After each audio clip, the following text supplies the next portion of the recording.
Perhaps the biggest flaw or misconception in modern nutrition and medicine is this one simple assumption. We already know how everyone should eat. For decades, the dominant message has been remarkably consistent. Eat a low-fat, high-carbohydrate diet, reduce calories, and ideally follow something similar to a Mediterranean pattern. In doctors' offices, dietitians' visits across the country, the approach is often portrayed as the diet for promoting health. Not one strategy among many, but the strategy. And I would contend that that approach has created the environment where nutrition advice fails far more than it succeeds. And the result has unfortunately been a gradual worsening of our collective metabolic health.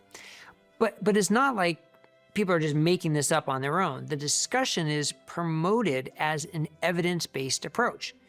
And that evidence-based halo is kind of what makes it almost like a truth we cannot question. Now, it is, I guess you could say, evidence-based in a way, but we have to remember evidence isn't one thing.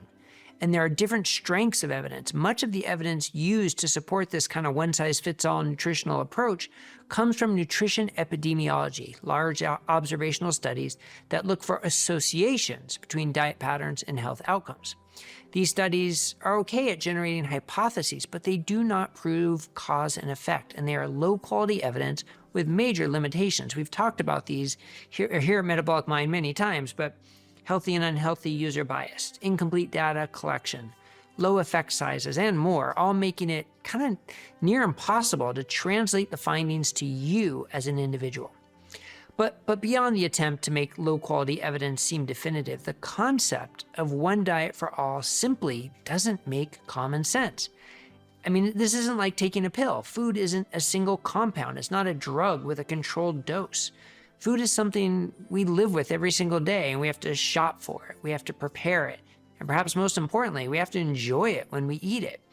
It has to make us feel satisfied and control our hunger and cravings. And ideally, it will also support long-term health.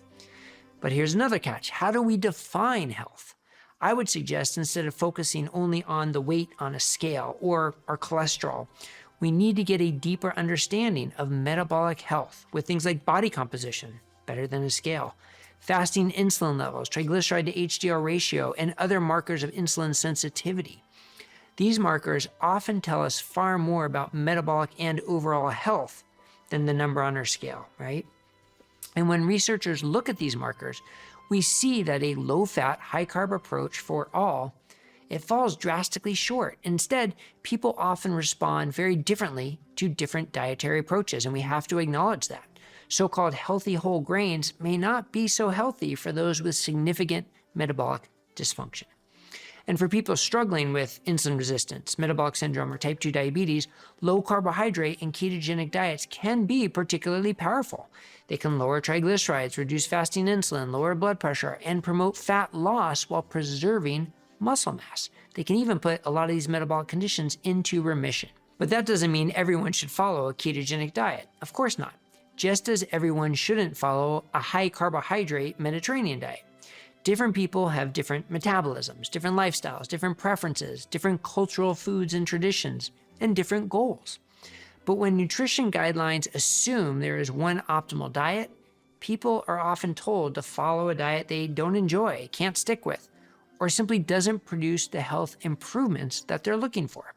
So let's take a step back and just rethink the question. What if the goal isn't one best diet for all, but what if the goal is helping people find the best dietary pattern for them as individuals?